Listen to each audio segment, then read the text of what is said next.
end zone throw. That's going to be a Buffalo touchdown to Gabriel Davis. But he's got some blocks. John Brown zooming inside the 5. First and goal, Buffalo. Plenty of time for Josh Allen. Wide open. End zone. Touchdown, Buffalo Bills. This is the Buffalo Nerd with Colt Schroeder.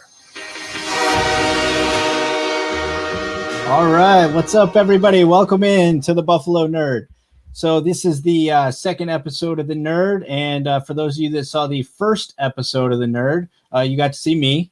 I did not have the excellent co-host sitting next to me. That I'm joined by Jenna Cottrell from the 13 Wham out of Rochester. I'm sure most of you folks know who Jenna is. You see her on TV all the time. If you look her up on YouTube, you'll probably start typing her name in and you're going to see immediately says hit by football player. Yes, she is the one who was tackled by Trey White on the sideline. Not really tackled, but taken down by Trey White. And Jenna was gracious enough to come on and join me tonight because she's got a really awesome foundation that she wants to talk about. And you guys can see it scrolling across the bottom of the screen for those of you watching. We're going to be chatting about the Leukemia Lymphoma Society today. And Jenna, welcome in. Thanks for being here. Let us know a little bit about yourself. Yeah, thank you. I'm really excited to be here. Thank you for having me on. I've lived in Western New York for about the last 5 years, so I've come to make it my home. And yeah, tonight we're going to be talking about Leukemia Lymphoma Society. It's a society that means so much to me. I'm actually a cancer survivor. I was diagnosed with stage 4 Hodgkin's lymphoma back in 2017. So I went through chemo. I had 12 rounds of chemo, scans, surgery, all of that. And it was an organization that just meant so much because they really helped me every step of the way in terms of figuring out like health insurance and stuff like that, to also just, being there in terms of finding me a mentor throughout my treatments and just making me giving me the opportunity to talk to other people that have gone through similar situations. And then they're also really huge about looking and finding cures. So they actually are, in laboratories, having doctors try and really crack the code that is cancer. And they actually believe that blood cancer is kind of the key that would unlock a lot of different types of cancers. So it's a lot of really tough research going on there, but really important stuff. And it hopefully means that we are that much closer to a cure. Awesome. So I was super stoked to have you on. And as you just brought up, it's a lot. The foundations do a lot more than just what you see put out in front of you, right? Like, So yes, you'll see that the foundation is doing all these, they're helping kids and they're doing all these things. But a lot of the stuff that you don't get to see where your money's actually going is to getting those kids there, helping their parents get them there, helping people who don't have a family that can support them to get there, right? So these foundations do like so much more, than just what you kind of see up front on the front of it. So when you guys are doing research and you're looking into foundations, really dive into them because they do a ton of stuff and your money is going to go to a ton of little things that we all take for granted every day. Yeah. And the great thing too is like it's a national charity. So there's chapters throughout the entire country, but there's also local chapters right by. So you have the national framework of an organization that is, definitely involved throughout the country, but there's also those local chapters that are there for you that know your name and can be there for you and help you get to appointments and help you figure out how you're going to buy groceries that week and help you with insurance. And then also that aspect of helping you connect and really feel welcomed and seen and just having someone to talk to as well. Yeah. I mean, I think a lot of people don't realize that, because I know, like, as me, my mom has had cancer and, she passed away a couple of years from complications after that. But as a family member, you feel like you're supporting them, right? And you're understanding what they're going through and you're trying to be the best version that you can be to support them. But, you don't truly know what's going on inside that person's head and how much they're really dealing with, right? So all the support and extra little things that you can take off of their plate, just the simple things of, even if it's getting a meal for them that they don't have to go and get that one time, right? That could be the difference in them having like a good day and a bad day, right? Yeah, I mean, completely. I think, physically it's so hard to be diagnosed with cancer because physically what you're about to go through in terms of chemo and everything that's involved with that. But the mental, emotional part of it is personally, in my opinion, the hardest part, because it's so hard to look at yourself in the mirror and not even recognize yourself when you're going through such a hard experience. So it was definitely the most challenging part for me. Like, surviving was easier than afterwards being like, what did I just go through? What just happened? You know, your life kind of flashes before you. And yeah, just having people there to listen and to help and to want to help and Right. understanding is just, it's immeasurable in terms of what it can do for someone. And I know firsthand. Right. So that's why I feel so strongly about supporting them. Right. And I imagine also you kind of touched on it a little bit is that when you're there going through this, it's nice to have that other person that is going through something similar to you or, going through that same chemo, so you have somebody that can possibly understand where you are mentally or where you are, just in the space of what's taking place with you. 1,000%. Like, Right. just having someone that understands, and your friends and your family, they try so hard and they really do support you in all of those things. But just having someone that really intimately knows what it's like is just, it's huge, and it helps so much. And it just, I think cancer can be very isolating. And having a community that understands helps you feel not so alone. Yeah. I mean, I've obviously haven't, gone through anything like that, but I imagine that's like would be one of the biggest fears is like, what is this going to do to me and how is it going to affect everybody around me? Right. Like, am I going to kind of disappear into this place by myself where I lose everything that I'm used to because people start to feel a little uncomfortable about what's going on or, like they just like they feel so bad when they're around you or something, so they don't want to be around as much, like people, there's I don't know, those are all just kind of things that come to my mind when I start thinking about being around somebody that's important to me that's going through this, right? So if I can help out, and like I've brought up in the previous episode of the show, is that not everybody has money, not everybody can donate their money, right? So sometimes your time, your effort, words, if you guys can't donate money but you want to help support the cause, just spread it around, put it out there, share it on Facebook. We've all got phones, I'm sure you're on it right now, right? Like just share it out there, share this out there, share what's going on out there, right? Because the mafia is really good at this, right? You guys are great at stepping up and being there. This is another awesome cause. And yes, it's not football related. It's none of that stuff, but it's a super important cause that affects, tons and tons of people. So, get on board, talk about it. Yeah. And I will say too, so Josh Allen, I actually got to interview him 2 years ago, his rookie season. This was his cause for My Cause, My Cleats. So this is also a cause that Josh Allen, his family has been involved with as well. So it's something that, I think in Western New York, there's definitely a potential for a lot of people to become like just much more aware of the charity, the organization, and what they do, and the help that they bring.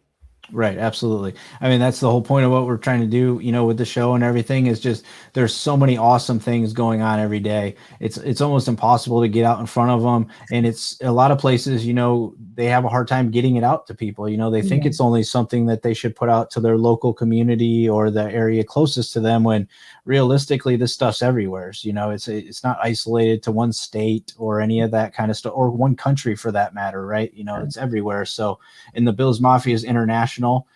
This affects a lot of different people, right? So I think it's a great cause if you guys can help out. You can see the website at the bottom. It's going to be in the show links. If you live close by, I'm in Sacramento, and when I started talking with Jenna, we started talking about she sent over who she was behind. I started doing the research on who she's supporting, and found a local chapter here in Sacramento where I'm at, right? So even if you got an hour, a couple hours to, go and help out. Maybe they need to hang up some flyers somewhere, something, you don't know. Right. So just, if you got some time, you want to help out, this is a great cause. Go do it. Support Jenna, support Leukemia Foundation, the Leukemia Lymphoma Foundation, or Society, excuse me. And, it's going to be a great thing. You should feel good about it. You just spread it around. So obviously there's a video where you can see, I mentioned earlier in the portion of this that everybody was supposed to see that I forgot to actually record, that Jenna is actually, on the sidelines getting taken out by Trey White, right? So she's way cooler than probably anybody that's listening to this right now, including the people talking, right? Like every one of us I know has been like, I'm going to get hit. I could take a hit. No problem. Right. Oh. We'll take a hit while holding a camera, right. So I feel like that's a little bit different, but so you're incredibly, you went through 12 rounds of chemo, I heard, and, I watched in the video. I don't, the hair loss, things like, Yeah. I mean, that's a big thing for women, I mean, that's important. So you've overcome a ton of different things, besides getting hit. I feel like that was probably the easiest one of the bunch at this point, right? Gosh. My mom actually texted me because I had been diagnosed earlier on in 2017, and that game was the fall of 2017. So I'd finished my chemo, and my hair was starting to grow back. And my parents don't live in Western New York; they live in another part of upstate New York. But they don't really watch Bills games. But they had it on that day for some reason, and my mom texts me and is like, after the hit happened, I asked the Fox camera guy. I was like, how bad was that? And he's like, I just put you on national TV, so don't worry. And I was like, I thought he was kidding. I was like, okay, yeah, like smart ass. Okay. Right. And then my mom called me and was like, Jenna Margaret, you've been through too much. She threw in the middle name. So that's when it was real. Right. Everybody knows that means it's legit when it comes from a parent. Yeah. And she's like, you've been through too much. Like, you can't do. I'm like, Mom, I'm okay. But it was funny because, oh my gosh, it happens so fast. I think that's what people sometimes forget. Like an NFL sideline, the ball, everything, it just moves so fast. People are jumping around, launching. Like it was definitely, now that I look back, it's so funny. But like in the moment, I was like, what just happened? Oh yeah, I imagine you probably were just looking up, going, "Wait." Oh, that's just exactly like I wasn't looking. I was a meme for a little bit. It was like, oh my God. That's high society nowadays. Becoming a meme, isn't it? It was, I don't know. For some people, I'm sure, but it was funny because I guess they did like a little bit of it on ESPN. Like they ran on like SportsCenter or something. And I was like, that is not how I want to be on ESPN. Like I want to be on ESPN for my reporting, not like that. Or like holding the camera and just like catching the ball one-handed, no problem. Just being like, tossing it back to them. Like, yeah, that's what I do here. Yeah. What up? Yeah. No, but it was definitely funny. And now I look back and I'm like, oh my God, it's so outrageous. Yeah, you start typing your name into YouTube and it immediately says hit by football player, right? It's like, that's what comes up immediately. So, I mean, if you type in my name, you're not going to find anything. So, I mean, you're way better off in that setup. Right. So there's a couple, you kind of mentioned it as we were talking a little bit. You didn't grow up in Western New York. You're from like the Saratoga area, right? Yeah. Okay. Yeah. And you're a Q's, you're orange, right? Which is good. You're orange, right? So the reason I'm kind of going this direction, do you know like what the next thing I might find in your bio might be related to sports, of who Jenna maybe was a fan of when she was growing up as a kid? Oh yeah, the Giants. Oh yeah, that New Jersey team, right? Oh yeah. Well, can I explain? Yeah, absolutely. Okay. So oh, my light's blinking. That's good. It's mad at me. But so growing up in Saratoga Springs, that's outside of Albany, and I'm just gonna turn this off because it's just classic. Hey, I already didn't record most of what we were talking about, so I think we're fine here. We're on a roll. Yeah, we're doing really well. So I grew up outside of Albany in Saratoga, and my parents are actually from Massachusetts, but they decided to move to Saratoga, whatever. So they're huge Patriots fans. But the Giants used to have training camp in Albany over the summer, like how the Bills have training camp at Fisher in Rochester. So my dad was like, I don't care what team, Jenna, we're going to see a football team in person. Like I want you and my siblings. I have 2 siblings. Like we're going to all go, you're going to like it, like that type of thing growing up. So we went to camp. Yeah. It was really fun. And then, I mean, it was awesome. We also used to go to like charity basketball games where the Giants would be in town and they'd like sign a huge t-shirt that you were wearing when you were like 5. So I grew up like just being around the team in terms of that. And then also, so I told you that my parents are Patriots fans, 2 Super Bowls. of course, I was rooting for the Giants. Right. After the first one, my dad told me I was not allowed to watch the second one at home. I think that most kids generally go with that stick it to your parents attitude when it comes to their football team, except for in Western New York. It's Oh, like yeah. it's like a massive sin, right? So you don't do it there. But Yeah. I definitely wanted to bring it up because I was like, yeah, I get it. In the middle of the state, they're kind of wishy-washy, or the eastern part of the state, they get a little wishy-washy on who they should really root for. But also they were having good seasons back then too, and I can relate to going to training camp and as a kid and just being like in awe of how awesome it really was. Absolutely. I remember thinking like these guys are enormous.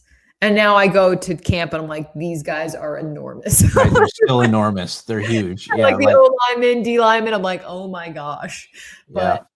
But yeah, it's been fun. And like now living in Western New York for so long, I really do love Bills fans because the passion is next level. Right. Like where I'm from, people are like, yeah, I like root for like the Giants, or like I'll root for the Patriots, or I'm like, or that maybe the Steelers, and I'm It like, depends on who's winning. exactly. It's like very much front runner, but like obviously that is not the case. Now I think there's a lot of people jumping on the bandwagon, but like we obviously know the Bills Mafia is tried and true. Right, absolutely. So if you were going to all those training camps and things, is that what drove you down this sports road? I mean, is that Sorry, there's such a long story. oh So there's another reason why the Leukemia Lymphoma Society is so important to me, and that is okay. because my brother had leukemia. Now he's in remission. He's been in remission for over a decade, but when he was 15, I was 12, he was diagnosed with ALL, a type of leukemia. So the organization actually helped out our family back then. And then, 15 years later, they helped out again. But yeah, so my brother he actually went through chemo for 4 years. So he was sick for a long time. And so I had always grown up playing soccer and I loved soccer. And a part of why I loved soccer so much was because when I was on the field, like, it's not that my teammates didn't care about what was going on at home, but it was like I could focus and escape and be a kid. And I was 12 when he got sick. So it was definitely like I was already awkward to begin with. And I had my brother and the situation going on with my family. So it was just like a really nice outlet. So I always really, really enjoyed playing soccer. And then that kind of translated into me watching basketball and watching football. And it's been such a huge part of my life for my entire life. Like my dad's a huge sports fan. My parents come from sports families. Like I myself like love playing sports. So it's actually funny too, because when I went to Syracuse, I was actually a psych major because I always was so intrigued by like people's backstories and how that shaped them, into what they are, or, it was a piece of why they are who they are, because I thought my story was unique with my brother. And so I sat down in a 500-person lecture at Syracuse and we were talking about Freud and theorems. And like, I hated it. I was like, I want to actually talk to people. Like, I don't want to do research. So I went home for Christmas break, winter break, my freshman year. And I was sitting at my friend's house. We were all watching SportsCenter. And I was like, I don't know what I'm going to do. Like, I hate my major. I have no idea what I want to do. It's really expensive to go to Syracuse. So like, am I going to have to transfer? What am I doing? And one of my friends was like, Jenna, why don't you do this? And he pointed to the TV and it was SportsCenter. And I was just like, yeah, like that would, it's so Perfect. dumb. I have so many dumb stories in my like history, like how I picked Syracuse is a dumb story, but like it all worked out. But yeah, it was just like that moment of like, I could really do that. And I would love to do that. Like, I would love to hear people's stories and to be able to tell them and to share them. Like that would be next level. So it kind of like came from a small piece of what I loved. And then it's just translated into my life. And I feel very fortunate for that because I really do love my job. Like I love my job and I really appreciate it because it is so special to me. Yeah, that's awesome. And there's probably about 1 trillion people that would tackle you to take your job to be on an NFL Exactly. I know sideline, right? that's So the same thing it's as well. a sought after position. So it's very cool. And the other really cool part about it is also why I was super excited about having you on is I don't feel that necessarily women are always getting the play that they should get in the space, because you guys are badass too, and you're standing down on the sideline right next to other guys that are standing on the sideline too, right? So I appreciate that, and I like that. I think that all fits into your story as just kind of like everything that you've dealt with, and I'm sure that's carried over even into just trying to be a woman that was trying to get into this field at all. Period, right? So Mhm.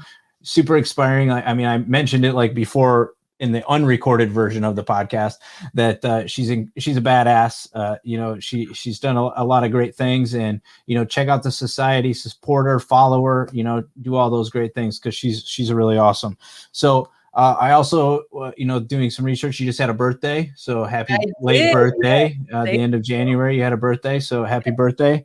I did. What was some other stuff I wanted to touch base with you? We had all the good stuff. We hit all the leukemia stuff. Should we just talk about a little football now?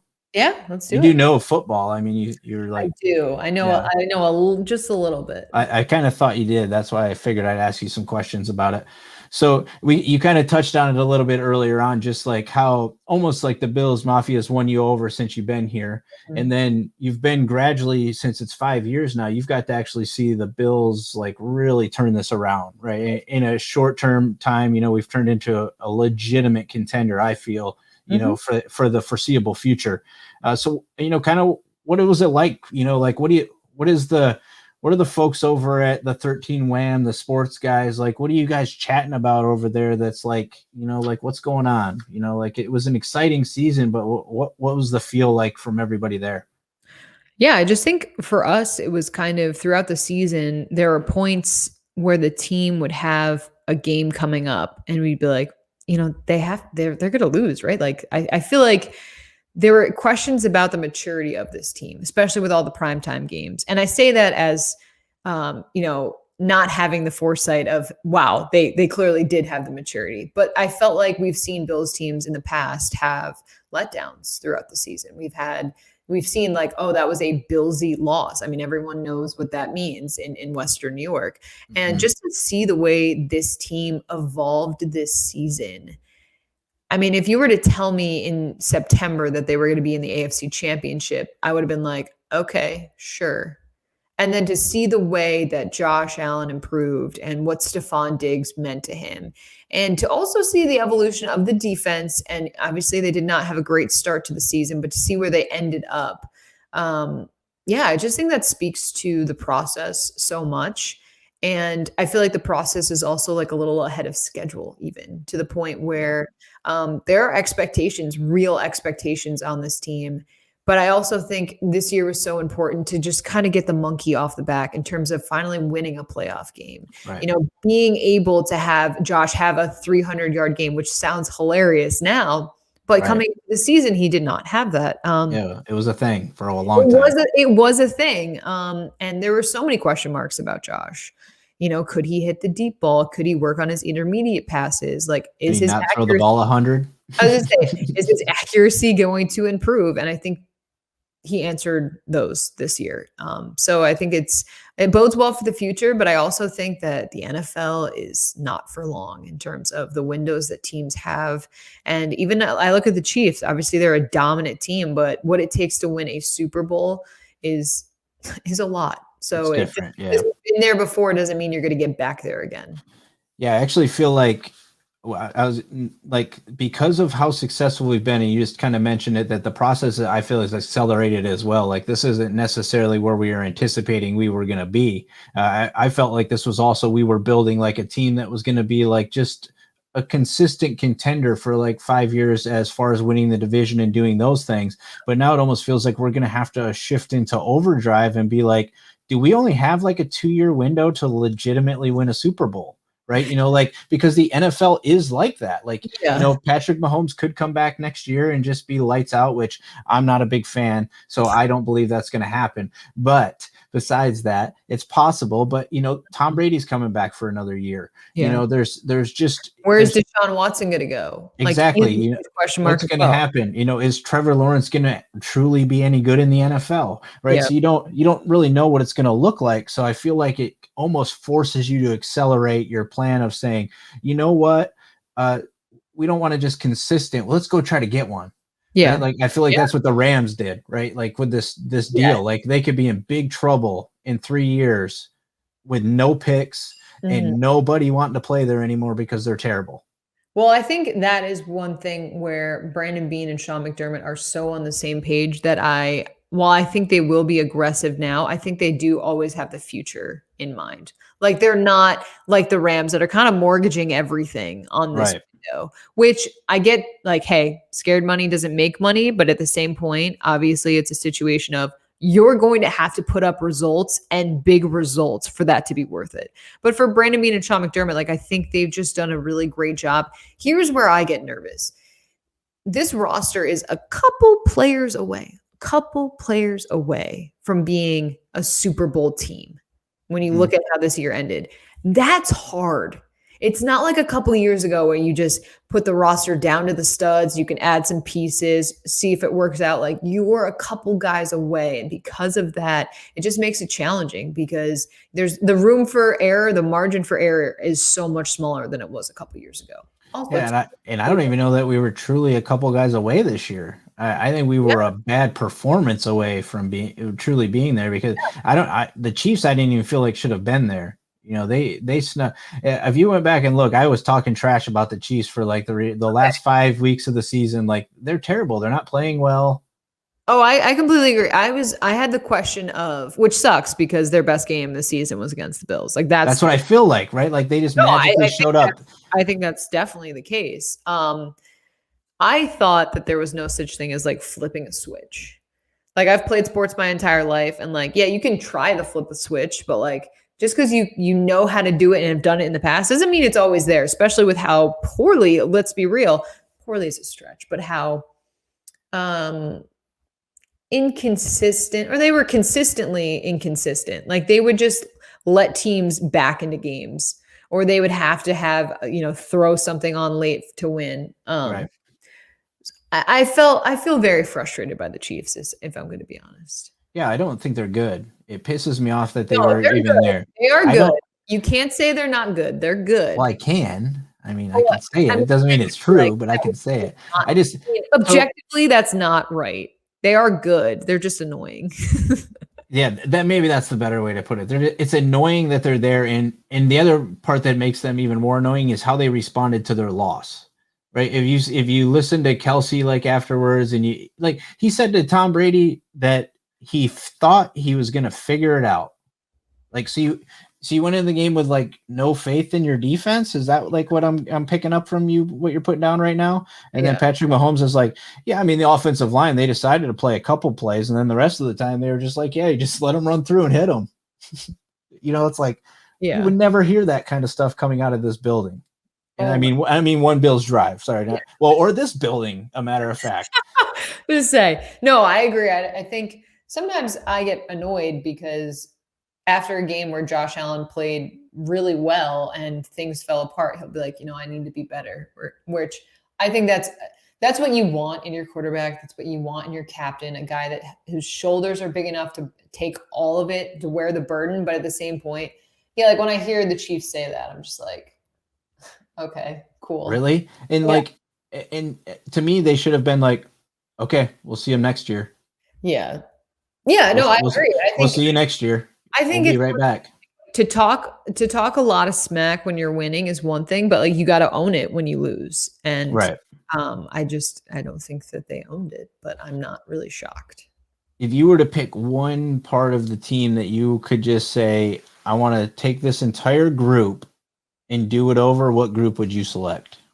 You mean in terms of position? Like O-line, D-line, wide receiver group, running back room. If you could just grab one of them right now and be like, I just want to do over. I would say the receiving core. Really? What would you want to change right now? Wait, do you mean keep intact for next year, or do you mean? I'm saying like I want to do it over. Get rid of them and do it over.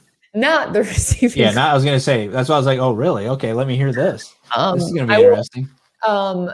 I don't think John Brown will be back, just in terms of we're talking about that. But I don't think he will either. in terms of doing it over, there's a couple things that jump out. I would say like running backs.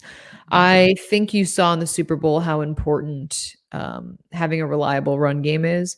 And then in terms of D line, I think there's like Jerry Hughes was your most consistent pass rusher this season, which is outstanding because he's a guy that earns it and he's been with the team for so long. But at the same point, frankly, you want more pressure. Like they did not get enough pressure. And people are like, well, they didn't get a lot of sacks. But I think people also forget that, like, you saw Patrick Mahomes running for his life. And maybe they didn't always sack Mahomes, but throwing a quarterback off of his rhythm, getting his receivers off their rhythm, that connection, like that is so huge in the NFL. And I feel like the Bills just didn't get enough pressure. And so I don't know. I'm curious what they do with that position, because obviously they drafted AJ and Panessa. You know, they have a guy in the interior like Ed Oliver. Those are 2 first-round draft picks back-to-back years. You know, what do you do to bolster that spot? Because I think the Super Bowl kind of made it pretty apparent that you need pressure. And then also you need that reliable run game. So, and again, Brandon Beane, back-to-back years in the 3rd round, taking Devin Singletary and then Zach Moss. You know, there's TJ Yeldon and Tywan Jones, and Antonio Williams, who's that, you know, practice squad guy, Christian Wade. But I think with the way the Bills passing offense worked this season, it makes sense why they didn't go to the run game as much. Right. But at the same point, it made them very one-dimensional. And in the NFL, you need as many dimensions as you can get. Yeah. So those are basically the 2 groups I would have identified as well. You know, even though, and I agree with you that John Brown is probably gone. And I don't think we're going to have a big off season, right? We don't really have the money to make big moves unless we dump a lot of that D-line money and start over. You know, you think we're going to find some money? So I don't know if it's going to be money as much as it would be like a trade or just seeing something, because first of all, Brandon Beane said flat out, like, we're not going to make a blockbuster trade. Right. Which, okay. Like, I believe him. So I could be very wrong, but I also know that this team is like a dynamic guy away. So right. I feel like there are deals to be had. So we'll see. I mean, we'll see. This offseason is going to be challenging. The salary cap is about $20 million less than it was last year, and the number's not set right now. But it's going to make people are going to have to do more with less money, which is always just such a joy. Right. But I think that's why, if you look at this, Brandon Beane, in my opinion, in the wide receiver room, made 2 offseason moves already. He did it at the end of the playoff run when he picked up Stills and he picked up Kumaro. Those are guys that you can potentially keep around cheap next year, with the potential of losing John Brown. You know, you free up a little bit of money in that aspect. You hope Stills is a veteran. He's not going to be sensational. He hasn't proven to be sensational, but he can definitely keep people away from Diggs the same way that Brown did. Right. I think the best part about is just seeing Gabriel Davis, and what he was able to show in his first year. Obviously, him and Smoke are different types of receivers, but the load that he was able to carry, and the fact that he did not look like a rookie, like, realistically, what you want is exactly what the Bills have, where you already have a veteran in the position, you draft another guy, and then while the veteran is aging out or injury prone or whatever, you have someone who can seamlessly take over that role. So I would expect him to be more of a wide receiver, 3, something like that. I feel like he was like a 4th option this year. But yeah, I mean, I think John Brown has done a lot for the team. Like, I think he was really the first target that Josh Allen loved to throw to, if we're being honest. They could develop that chemistry. But yeah, I mean, I think now also Isaiah Hodges. Yeah, we don't really know what he's going to do, right? I mean, he basically had like a red shirt injury. So I don't know what they see in him, because we barely saw him. So maybe they have high expectations, but we're not sure yet. Well, and Cole's reaching, up there too, right? And he's a massive piece to what we do. So there's got to be some solution behind him. And McKenzie's shown that he can fill that role, but he's not going to fill it to Cole Beasley's level. I don't think. Yeah, no. I mean, I'm not sure anybody's going to really. Cole Beasley is. Oh, what's the word I'm looking for? Like the unsung hero of that offense. And like he does get a lot of credit, but I just think he has been such a reliable option for Josh, especially over the middle. He can always get open. He's unguardable. That's what you heard. We would ask like in press conferences this year, Micah Hyde, Jordan Poyer, Trey White would all talk about he is unguardable. And I mean, that's what you want. That's what you need. And he proved to be that guy. And he's proved to be that guy with the Bills.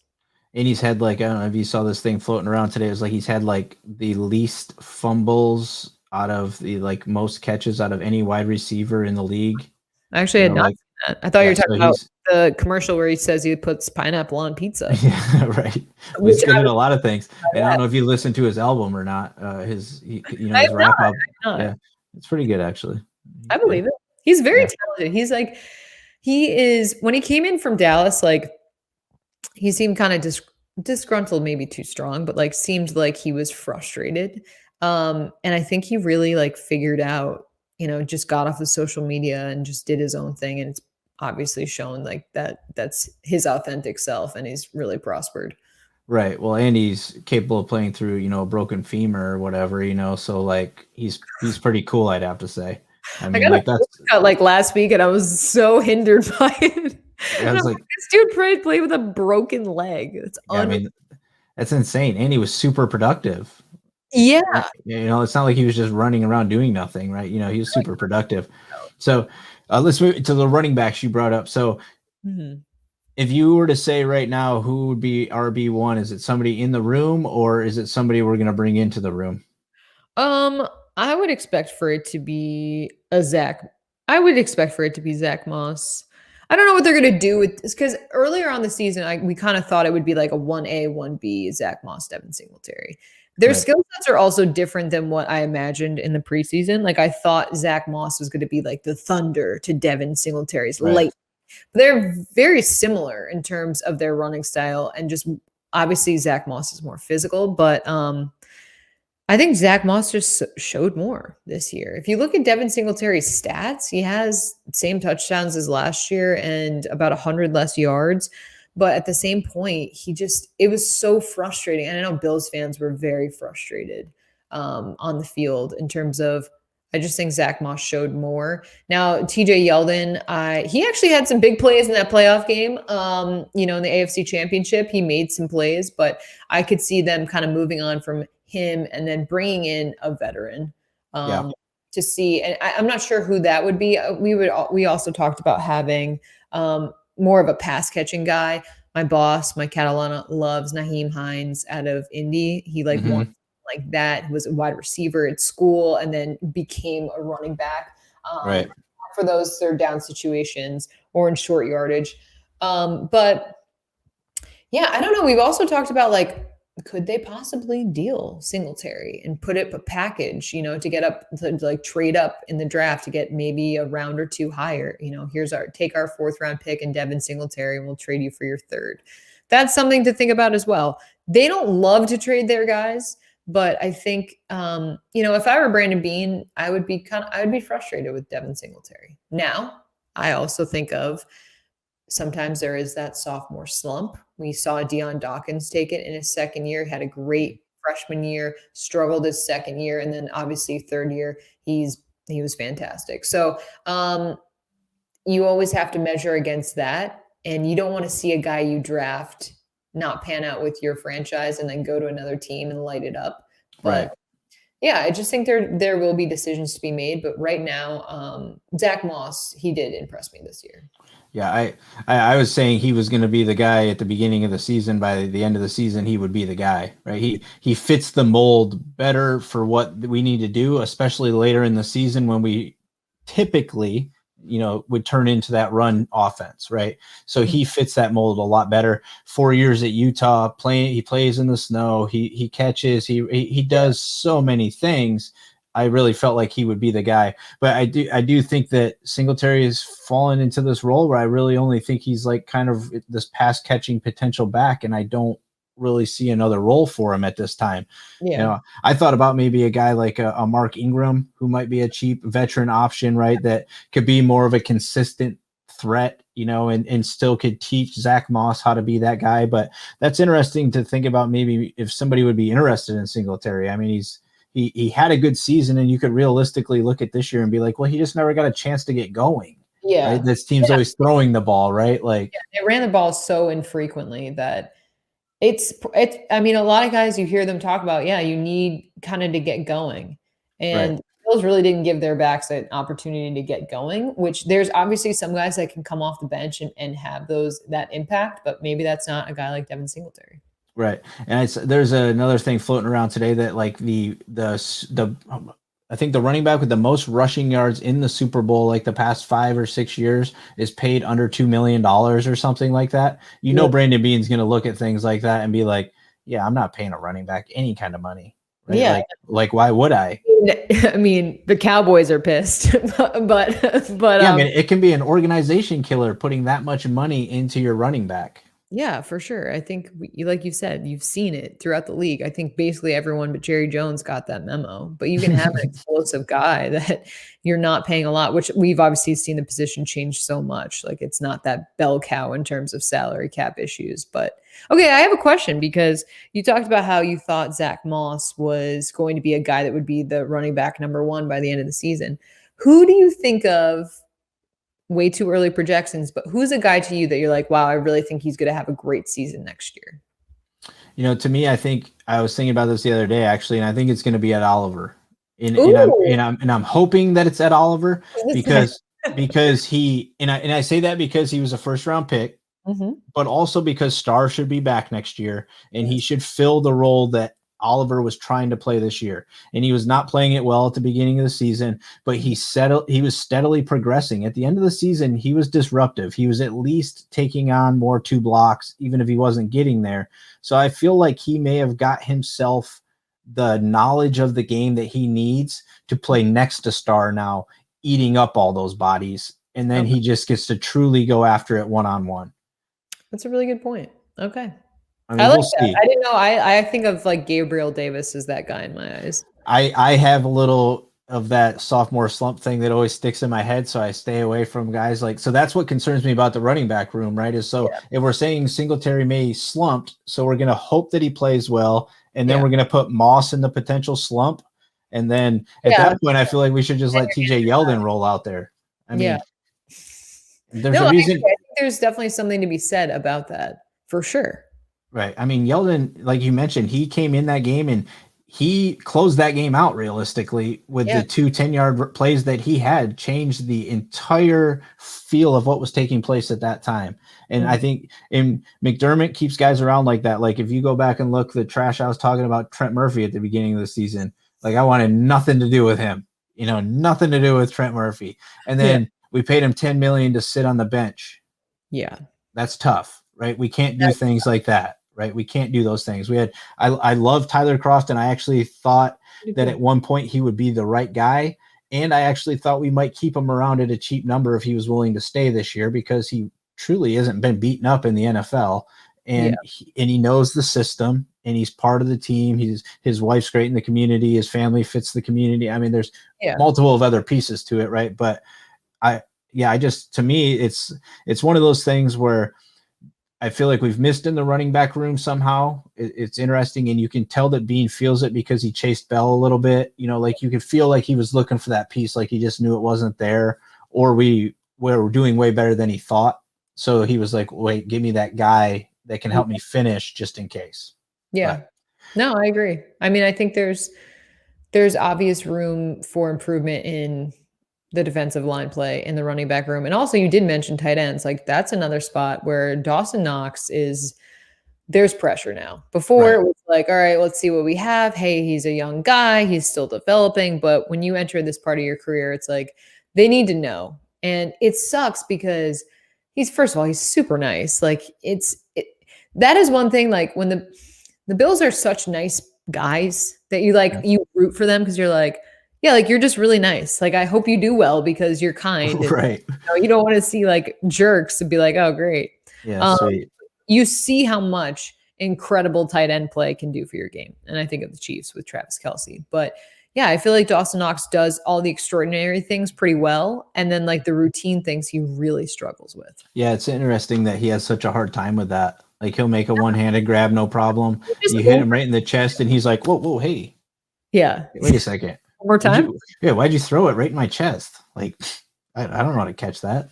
I think he overthinks it. I don't think it's a big surprise that most of the, if you're watching and paying attention, that the targets are the Geno Smiths from Tennessee. Like the tight end is a topic of conversation for what people believe the Bills need to excel. I've been chiming for Njoku for a while now. He's disgruntled in Cleveland. Yeah. He's big. He's athletic. He's a pain in the ass, but we don't really accept that. But I don't actually. I think now that the process is so far along, you can experiment with that. Right. Well, I mean, we did already, right? We took the biggest. Exactly. Like Diggs was supposed to be the worst. Stephon Diggs was supposed to be a diva. He was supposed to be selfish, not a team player, like all that stuff. And like Josh are best buds, like just to see that. So I think they're far enough along in the process where they can try. And like if a guy isn't fitting that culture, that system, like I think of Quentin Spain earlier this year. We're still not exactly sure what happened with Spain, but it was like, hey, you're out. Yep. See ya. Yeah, like you're starting this week, next week. Thanks. Yeah. Yeah. Which again, we're for coming. But well, I feel for Njoku too, right? Because he should be upset. You draft him. He has a very good season for you. And then in the offseason, you sign Austin Hooper. Yeah. It's like, wait, why? What are we doing? And then the offense comes out and does the same exact thing, right? So I think we beat that up, enough. We're supposed to talk about QB1. Do you want to talk about QB1? Yeah, we can. I got time. Okay. So I'm concerned with the backup position. I mean, at this point in time, and we obviously, Matt he's a free agent. So it's going to be interesting to see what they try to do there. I feel like part of me feels like they know they need to upgrade, but they would not be terribly concerned if Matt came back at another cheap number and was the backup quarterback again, just purely for the relationship, that he has with Josh, obviously the community. He knows the system very well. And I maybe you have some insight on Fromm. I mean, I don't know anything about Fromm except for he's a Georgia quarterback who was drafted by the Buffalo Bills and got to hang out and be the don't touch anybody in case we need you. Yeah, it's funny. I actually am doing a series on buffaloplus.com rating the rookies. And I just did it on Jake Fromm. And I was like, this is tricky. Like it really is, because I mean, we got to see him maybe like twice in person. And he was like the don't break until emergency. What is it? Break glass in case of emergency QB. Right. And so I don't know what they think of Fromm. Do they want to have Barkley back, sign him cheap for another 1-year deal, develop Fromm and see what they have in him? I don't know, because I feel like the Bills are getting to a point where they're going to be at that crossroads. And like you mentioned, it makes it tough. The thing about the NFL is these guys are close. Like Matt and Josh are very close. Matt has been huge in terms of, being that veteran presence, doing things the right way. And that's obviously valuable. Now that Josh is a little further along in his career, it's obviously a different story. But at the same point, if for some reason Josh goes down, it's the NFL, there are injuries. Like you want to have a guy that has that experience. But at the same point, how limited Matt Barkley is going to be. So I think that's definitely something that's like, that is a huge to do throughout this offseason, which I know people are going to be like, why do they care about quarterback? They have Josh. Right. Yeah. We know it is Josh was QB, but you have to look behind that and who's in that room. I mean, they have Davis Webb, but he's obviously a practice squad guy. I don't know what they have in Jake Fromm. I don't know if they can really know what they have in Jake Fromm either, with the limited amount of reps and how he was, quarantined away because of the COVID situation, which makes total sense. But I feel like this year is just a wash for him. Yeah. And it's tough, right? Because it's one of those things where you feel like it should be a veteran. Like, I don't feel like I could feel comfortable going into the offseason with saying we're going to have Jake Fromm and Davis Webb is going to be the backups, right? Like that's what we're going to do. Like, I don't want to do that, because like you mentioned, Barkley, to me, like, I don't want Josh trying to mentor the other guys in the room right now. I Mhm. want him to just focus on learning how to get better at football. And once he gets a couple more years under his belt and he knows more of what's going on and he feels more comfortable, then I'm okay with him really taking on that role. But right now, I feel like it's got to be a veteran guy that's sitting behind him, mentoring him still, and also providing mentorship to probably a rookie or a Fromm guy that doesn't have any experience, right? Because that's what we're going to have to carry behind a free agent at this point. Yeah. No, I completely agree. Would you take Fitzmagic back for I another mean, season? I would, but like I feel like he'd probably cost too much. Yeah, I almost feel like Fitzmagic would be like the guy that would be like, you know what, just give me a couple mil. What'd you pay Barkley last year? Yeah, give me that. I feel like he still wants to play though. Oh, I'm sure he does. And You know, the realistically, time in Buffalo, it's not you are a backup. yeah, You you are. you know that it's not. Whereas obviously in Miami, it was. I mean, I felt bad for the way that Well, that happened. was all done. I mean, he probably would have got them in the playoffs and they would Yeah. have not been that tight. I mean, the way that he was playing well. I mean, but Oh, yeah, completely. And like Tua, I mean, their defense was outstanding. It's just Tua was such a rookie. yeah, he can't throw the ball the outside of the field. So that makes it tough to play in the NFL. Well, But it's good yeah, to I play. can't do that either. So Me either. It's okay. right. But So it was better for let, the Bills for sure.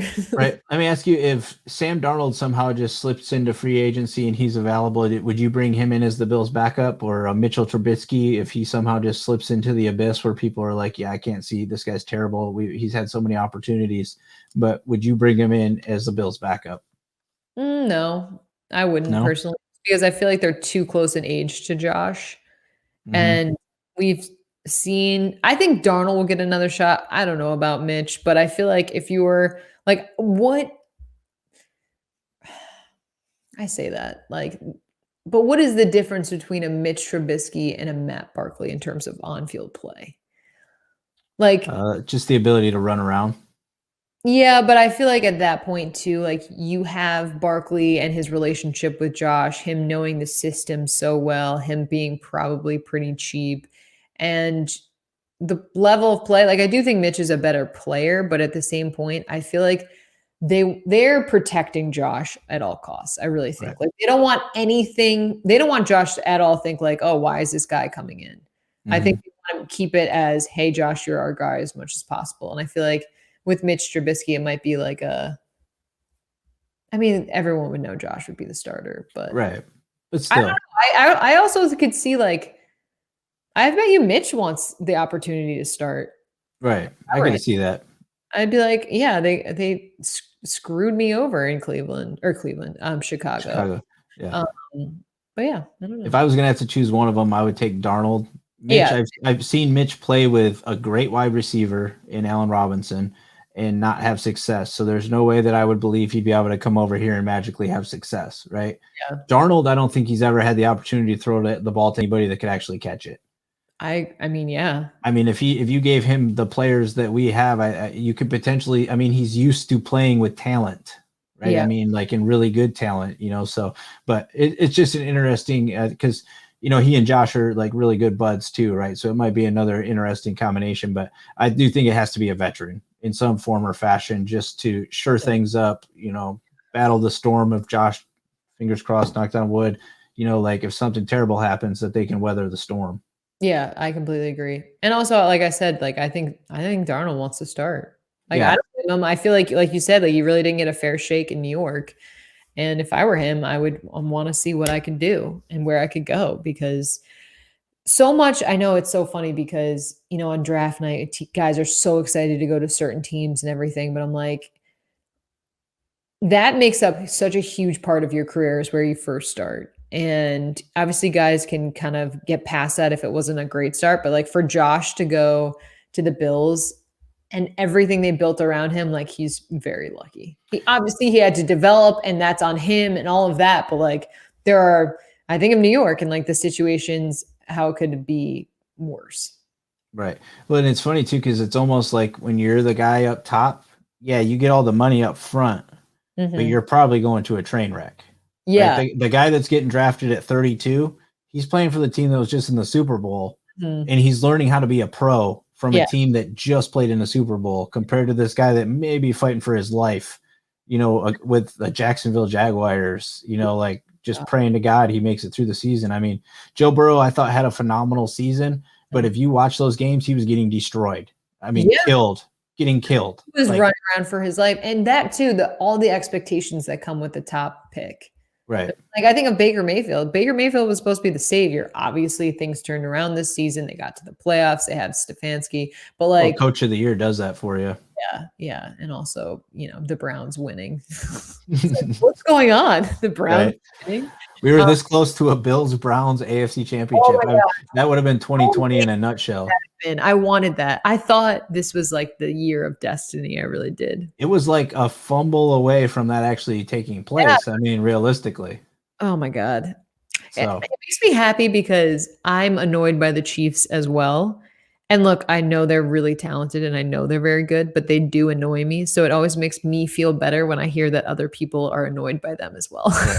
I think there's a lot of people that are actually annoyed by it because everybody calls them like the baby goat or whatever, and they're like the next. I don't see it. I don't think it's going to take place. I don't think the Brady is never going to happen again. In my opinion, Brady's going to happen again, but I mean Patrick Mahomes, I think, is incredibly talented and does some incredibly just impressive things. But sometimes I think that, like, I made the joke on our Buffalo Plus. We have a YouTube page of like he'll be tying his shoes and like, oh my God, incredible form. Where you're like, right. Dude, he's tying his shoes. That throw, that incompletion in the Super Bowl where he was like, parallel to the ground, spinning around, like, yeah, it's just it's. Well, and he was spinning around, just throwing the ball to random places, and they're like, oh, he's phenomenal. Yeah. Like Josh Allen does that, and you're like, he's never gonna figure it out. Even their stat line. His was. I saw did you see the stat the other day that said that Mahomes' QBR rating in the Super Bowl is lower than Rex Grossman's? I saw that. That's awesome. I got a nice chuckle out of it. Yeah, that's so funny. So I think we've probably hit the time. We talked about what we want to talk about. I just want to say, thank you very much for coming on. Super awesome to get somebody as cool as you to kick this thing off with me. You obviously are doing great things. Is there anything else that, like, I know we've talked about the foundation and stuff. Is there anything else that you're up to that, is just you're super pumped about, or, something that you want people to know you're doing, or, what's going on with you? Yeah, actually there is. We have a Buffalo Bills YouTube page. It's called Buffalo Plus. And then we also have a website called buffaloplus.com. And it's literally, and we have a podcast too. It's called literally just Google Buffalo Plus. Yeah, I was to say, we'll get you set, but it's actually really fun. So it's my Catalana, Dan Fates, as well as me. And it's just only Bill stuff. So we're going like position group by position group, going through the off-season needs, rating the rookies. Like, it's just really fun. And I feel like this is always like the hardest week because you're the furthest away from football season. Right. You're like, oh my God, like football is my favorite sport. So it's always, it's a long off season. Yeah, the downtime during the off season is tough. I mean, at least you get to like kind of actually bounce back into it and to be around like the OTAs and like you get to actually be around that stuff and get the feel for it and everything. So, we get like, especially now with the COVID and the new NFL rules, it's like, yeah, you can videotape them for like 12 seconds and that's all you get to see from this practice. It's like, wait, what? Yeah, no, it was definitely, this year was very bizarre. I only actually went to 2 games in person. Oh, really? Which ones did you go to? I went to the Rams and the Steelers. 2 good wins. What does it say? Yeah. I was like, all right, yeah, this is good. I mean, the Rams game, I was nervous. Right. It wasn't trending well for a while there. Yeah. Yeah. I was like, man. Like, same old Bills. Yeah. I mean, that's right. Again, right. That's it. It happens. Right. Billsy lost, but obviously that was a 2020 Bills win. So yeah, I mean, when you brought that up earlier, it was like, yeah, I mean, the PTSD of being a Bills fan is like, like a terrible thing. Cause every week, the further we are winning, I'm like, yeah, we're going to lose to this terrible team this week. It's going to happen, right? It's bound to happen. This is what we do.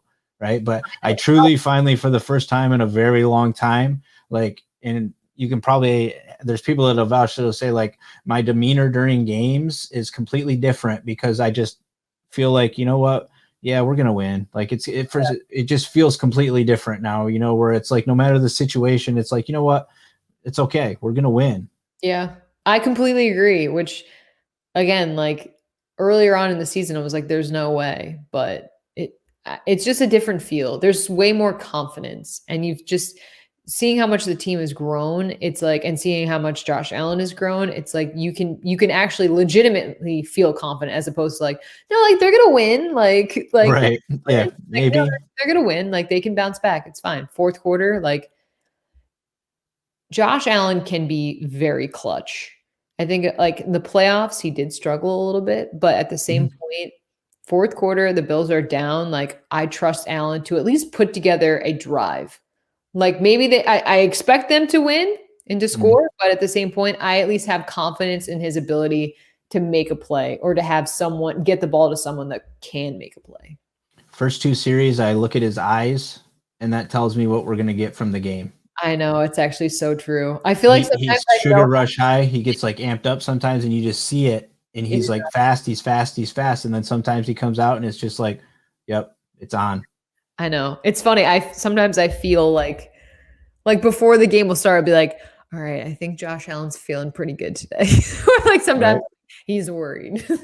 That's awesome.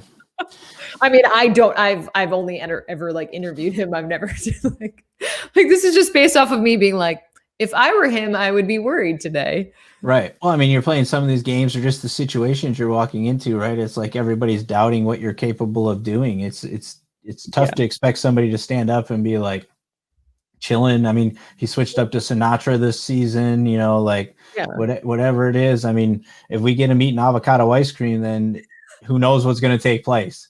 Did you see a tweet about avocado tequila today as he was being basically carried away from the boat.